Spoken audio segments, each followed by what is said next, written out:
سیکھنے سے آتا ہے، اور سیکھنے کے لیے تعلیم ضروری ہے۔ اسلام نے ابتدا میں تعلیم کو لازم قرار دیا اور پہلی وحی نازل ہو گئی اقرأ، پڑھیے۔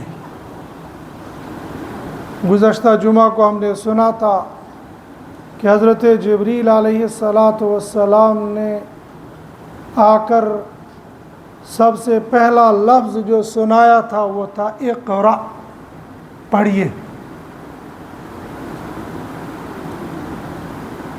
گویا اسلام یہ اس بات کی تعلیم دیتا ہے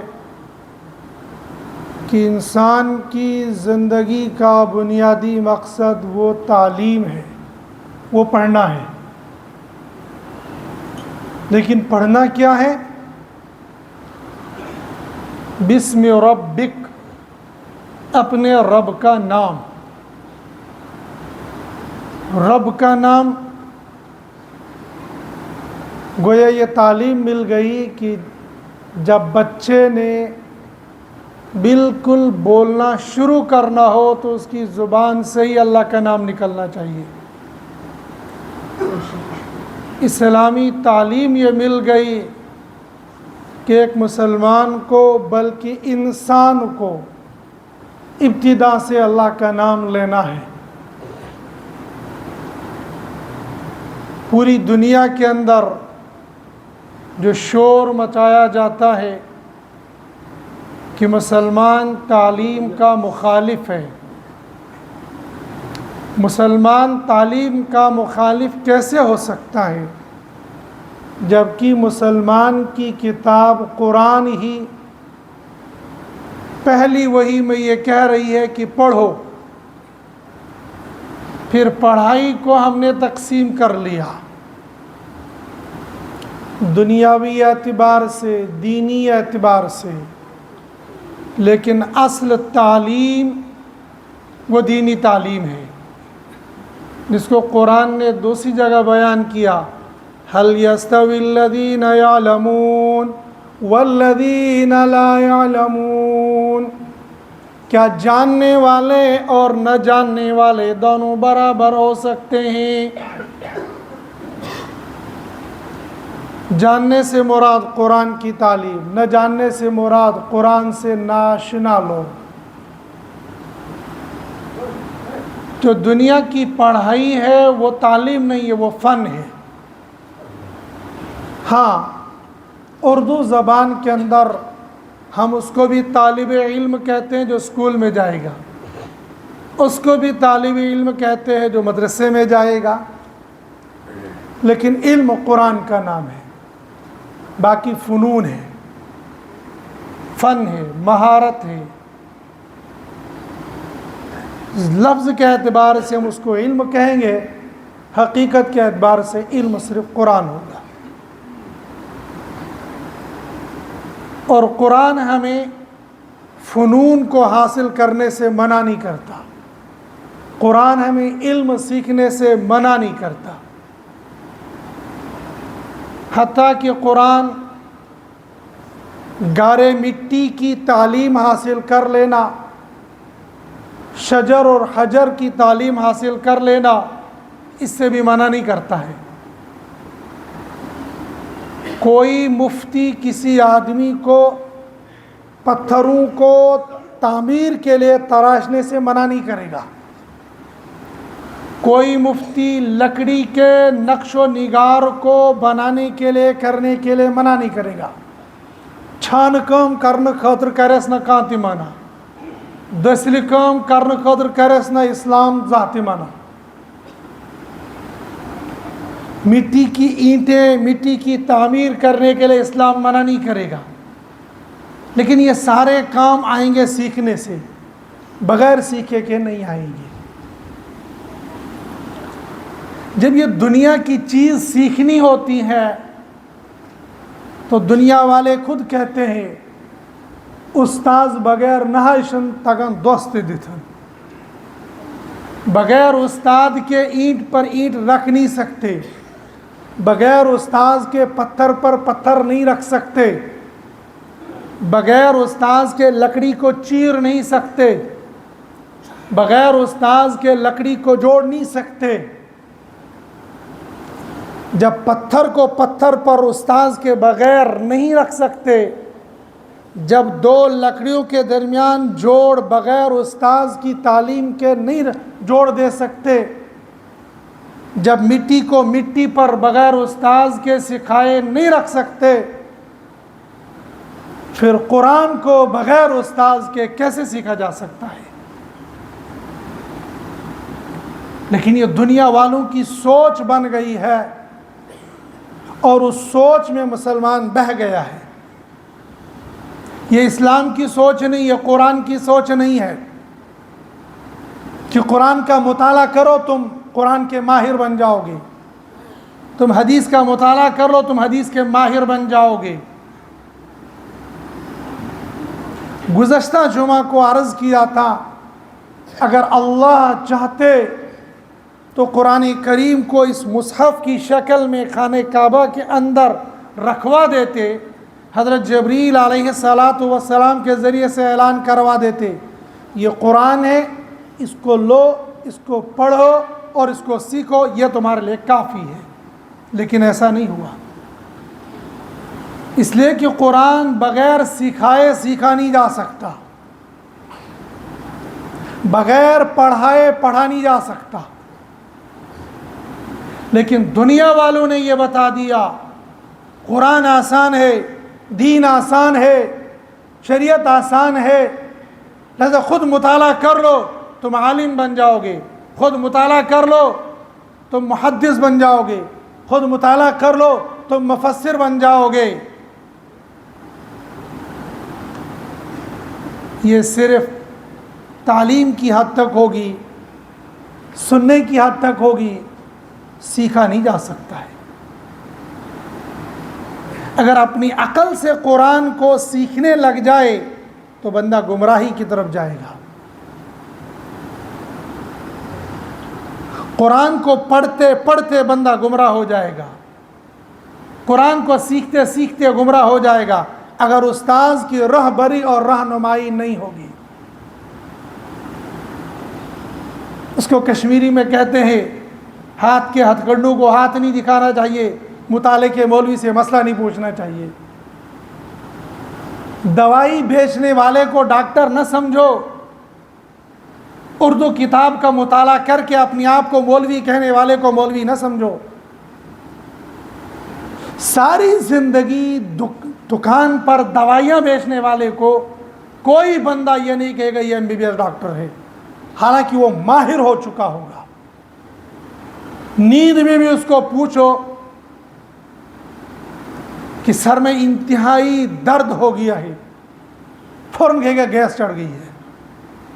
اچانک کیسے ہوگا گیس یا کچھ اور پرابلم جو اس کے تجربے میں آئے گا بتا دے گا، لیکن کوئی بندہ اس کو ڈاکٹر کہنے کے لیے تیار نہیں ہوگا۔ اور دین کے معاملے میں المیہ یہ ہے، چند کتابوں کا مطالعہ کرنے کے بعد بندہ اپنے آپ کو محدث سمجھتا ہے، مفسر سمجھتا ہے، فقیہ سمجھتا ہے، قرآن حدیث کا ماہر سمجھتا ہے۔ ایسا ہونا ممکن نہیں ہے۔ وہ سن سکتا ہے لیکن سیکھنا بغیر سکھائے نہیں ہو سکتا ہے۔ اس لیے قرآن کو سکھانے کے لیے حضرت نبی کریم صلی اللہ علیہ وسلم کو حضرت جبریل نے یوں پکڑ کر اپنے سینے سے لگایا اور قیامت تک آنے والے لوگوں کو بتایا کہ جب تک قرآن کو اس طریقے سے سینے سے لگا کر نہیں سیکھو گے نہیں سیکھ پاؤ گے۔ آج دنیا والے قرآن کو سیکھنے لگے پلمبروں سے، آج دنیا والے قرآن کو سیکھنے لگے مستریوں سے، آج دنیا والے قرآن کو سیکھنے لگے دکانداروں سے۔ سنا جا سکتا ہے، سیکھا نہیں جا سکتا ہے۔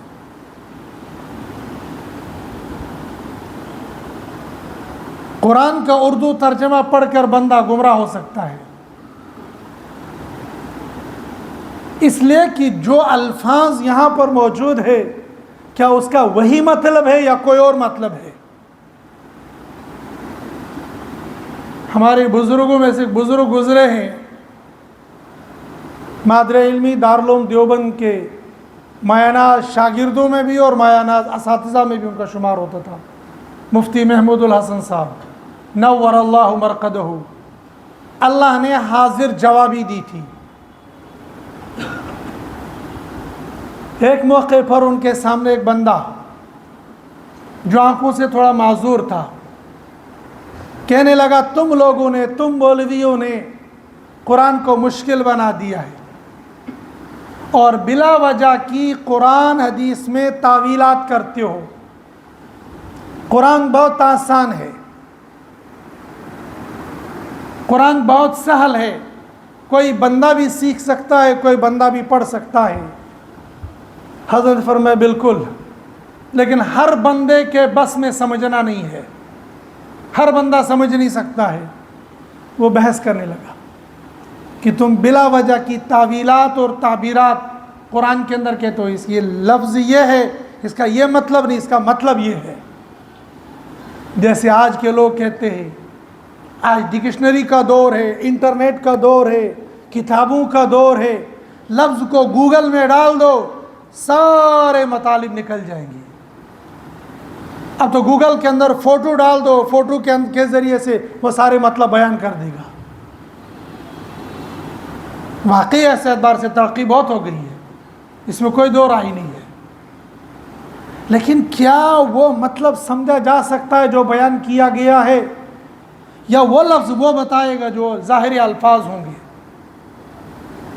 حضرت مفتی صاحب رحمۃ اللہ علیہ نے فرمایا، اگر مطلب بیان نہ کیا جائے گا قرآن نہیں سمجھا جا سکتا ہے۔ اس نے کہا تم نے قرآن حدیث کے اندر اپنی مرضی، اپنی سمجھ، اپنا دماغ ڈال دیا ہے۔ بہت بحث و تمہیز کے بعد حضرت مفتی صاحب نے فرمایا، چل یہ تو بعد کی بات ہے، پہلے تو مجھے تیری فکر ہے، افسوس کہ تو کانا ہے، اور جنت میں بھی اگر چلا گیا تو کانا ہی جنت میں جائے گا۔ اس نے کہا یہ کیسے ہو سکتا ہے؟ جنت میں کانا بندہ نہیں جا سکتا ہے، اس لیے کہ جنت میں ہر مسلمان ہٹا کٹا نوجوان 33 سال کا جائے گا۔ ایک بڑھیا آئی، عرض کیا یا رسول اللہ صلی اللہ علیہ وسلم میں جنت میں جاؤں گی؟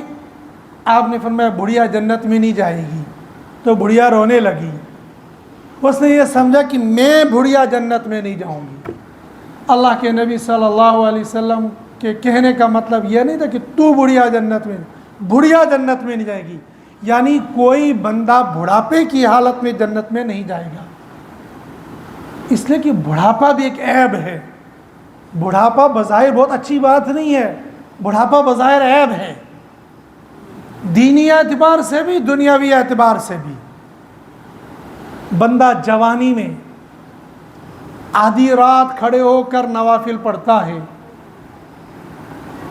بندہ بہت پیدل چل کے مسجد میں جا سکتا ہے، بندہ جوانی کی حالت میں جمعے کے دن 10 بجے ہی مسجد میں آ کر بیٹھ کر ذکر، نوافل، تلاوت، بہت ساری عبادت کر سکتا ہے، لیکن جب بوڑھا ہو جائے گا تو زیادہ دیر کھڑا نہیں رہ سکتا ہے۔ دبن کوٹھن چھو دود، زنگن چھو دود، کمرہ چھو دود، پورا بدن درد کا شکار ہو جائے گا۔ پہلے وہ 5 وقت مسجد پیدل چل کے آتا تھا، دبن ناز وہاں اچھ کمزور گم سے اب رات کو دکھائی نہیں دیتا ہے، لہٰذا میں صبح اور شام کی نمازیں گھر میں ہی پڑھتا ہوں۔ پھر اور بڑھاپا ہو جاتا ہے، بچے کہتے ہیں ابا حضور آپ چل نہیں سکتے ہو، آپ بوڑھا زیادہ ہو گئے ہو، آپ کو گھر میں نماز پڑھنے کی اجازت ہے، لہذا 5 وقت نماز گھر میں پڑھا کرو۔ پہلے مسجد میں آنے پر جماعت کے ساتھ نماز پڑھنے پر 25 نمازوں کا ثواب ملتا تھا، اب گھر میں نماز پڑھتا تو ایک نماز کا ایک ہی ثواب ملے گا۔ پہلے کھڑے ہو کر نماز پڑھتا تھا، پورا ثواب ملتا تھا، اب کھڑا ہو نہیں سکتا ہے، یا تو بیٹھ کر نماز پڑھتا ہے یا نوافل وغیرہ چھوڑ دیے ہیں، بڑھاپا ہے۔ گویا دینی اعتبار سے بھی یہ بوڑھاپا انسان کے لیے مشکل بن گیا، اور دنیاوی اعتبار سے بھی 60 سال کے بعد گورنمنٹ کہتی ہے گھر بیٹھ، اب دفتر میں آنے کی تیری کوئی ضرورت نہیں ہے۔ گویا گورنمنٹ یہ جانتی ہے کہ اب یہ تندرست بندہ نہیں رہا، اب یہ اندرونی اور ظاہری ہر دو اعتبار سے اب یہ اس کے ہاتھ کانپنے لگ جاتے، اب یہ سائنس صحیح نہیں کر پاتا ہے، اب اس کا دماغ صحیح کام نہیں کرتا ہے، لہٰذا گھر بیٹھے بیٹھے تجھے پیسے دے دیں گے لیکن یہاں کر کاغذ خراب کرنے کی ضرورت نہیں ہے۔ اس کی جہاں اور وجوہات ہوتی ہیں ریٹائرمنٹ کی، ایک وجہ یہ بھی ہوتی ہے کہ اب 60 سال کے بعد تم اس قابل نہیں رہے کہ ہم تم کو دفتر میں لائیں گے۔ آج تک یہ دکان پر جاتا تھا، اچھے پیسے کماتا تھا، اب کہتا ہے بننا صبح توڑ واری آسن، پہلے وہ سحری میں جاتا تھا، اب 10 بجے دکان پر جاتا ہے۔ گویا دینی اعتبار سے بھی بندہ کمزور، دنیاوی اعتبار سے بھی کمزور، گویا یہ بندہ معیوب بن گیا، اور عیبدار بندہ جنت میں نہیں جائے گا۔ اس لیے اللہ پاک نے جنت میں جانے کے لیے ہر مسلمان مرد اور عورت کو ہٹا کٹا جوان بنایا ہے۔ اور آج کا مسلمان ہٹا کٹا نہیں ہوتا، آج کا جوان بوڑھا ہو گیا ہوتا ہے اور بوڑھا بھی جوان ہی ہوتا ہے۔ وجہ اس کی یہ ہوتی ہے کہ مسلمانوں نے اس جسم کی حفاظت کرنی چھوڑ دی ہے۔ مسلمان مال کی حفاظت کرتا ہے، مسلمان دکان کی حفاظت کرتا ہے، مسلمان گاڑی کی حفاظت کرتا ہے، مسلمان کپڑوں کی حفاظت کرتا ہے، لیکن اس 5-6 فٹ بدن کی حفاظت نہیں کرتا ہے۔ ڈاکٹر نے کہا تم مریض ہو، ڈائبٹ ہے، شوگر ہے، مت کھانا، مت تم شوگر مت کھایا کرو، دبناز آنکھ مٹھائی پھول کھینسے گیس نہ کہتے نا، کھائے گا مٹھائی ضرور کھائے گا۔ ڈاکٹر نے یہ کہا کہ تم کو گوٹ ہو چکا ہے، میٹ مت کھایا کرو، دبناز آنکھ پھول کھینسے گیس نہ کہتے نا۔ پھر خود ہی مثال دیتے، دبن دوائی اتنی سی ہوتی ہے اور گوشت تم نے وازوان پورا کھا لیا، کیا ہوگا؟ کیسے نہیں ہوگا؟ اس باڈی کو ہٹی کٹی رکھنا یہ شریعت نے کہا۔ شریعت نے کہا مضبوط مسلمان بہتر ہے للو جلو مسلمان سے۔ للو جلو مسلمان کا کمزور ڈھیلا جو چل نہ سکتا ہو، دوڑ نہ سکتا ہو، بھاگ نہ سکتا ہو، ایسے مسلمان سے ہٹا کٹا نوجوان بہتر ہے۔ موٹا مسلمان بہتر نہیں ہے، دبلا پتلا اچھی باڈی والا یہ بہتر ہے۔ اس باڈی کا خیال رکھنا تو دنیا والوں نے کہا جم کرو، دنیا والوں نے کہا ورزش کرو، شوگر ہوتا ہے تو صبح اٹھ کر بھاگنا شروع کر دیتا ہے۔ اسلام نے کہا تھا ورزش کرو، وہ ختم ہو گئی ہے۔ سکولوں میں جو پی ٹی ماسٹر ہوتا ہے وہ یوں ہی فالتو میں رکھا ہے، وہ سمجھتے اسے پولیس میں جانا ہوگا، وہاں جا کے ورزش کرنے میں یہ کام آئے گا، ایسا نہیں ہے۔ یہ میری آپ کی ہر بندے کی ذمہ داری ہے اپنی باڈی کو فٹ رکھنا، کھانے کے اعتبار سے، چلنے کے اعتبار سے، گھومنے کے اعتبار سے، ورزش کے اعتبار سے، ہر کام کے اعتبار سے اپنے آپ کو فٹ رکھو۔ حضرات صحابہ کرام گھڑ سواری کیا کرتے تھے، دوڑ لگاتے تھے، دوڑ لگانے میں، ریس کرنے میں مقابلہ کیا کرتے تھے۔ ازک جوان چون تیز ہکن پکتن، وہ ریس کیا لگائے گا؟ وہ 2 قدم چلنے پر سانس پھول جاتی ہے۔ کیوں؟ اس لیے کہ گھر سے دکان پر جانا ہے تو گاڑی چاہیے، موٹر سائیکل چاہیے، نہیں والدین دیں گے کہ لڑے گا ان کے ساتھ، اور بہانا وقت ضائع ہوتا ہے، وہ ہوتا ہے، یہ ہوتا ہے، وہ سب اپنی جگہ پر ہے۔ اپنی باڈی کو فٹ رکھنا یہ اسلام نے ہمیں سکھایا ہے، اسلام نے بتایا ہے۔ اس لیے کہ جنت میں جائیں گے ہٹے کٹے جوان، یہ للو جلو مسلمان نہیں۔ ہاں جائیں گے، لیکن جب جنت میں جانے کی باری آئے گی تو اللہ پاک بڑھاپے سے پاک کرے گی، ہٹا کٹا جوان بنائے گی۔ تو حضرت نبی کریم صلی اللہ علیہ وسلم نے فرمایا بڑھیا جنت میں نہیں جائے گی۔ جب وہ رونے لگی تو آپ نے فرمایا جنت میں جانے کے لیے اللہ پاک تم کو جوانی لوٹا دیں گے، جوان ہو کر جنت میں جاؤ گے۔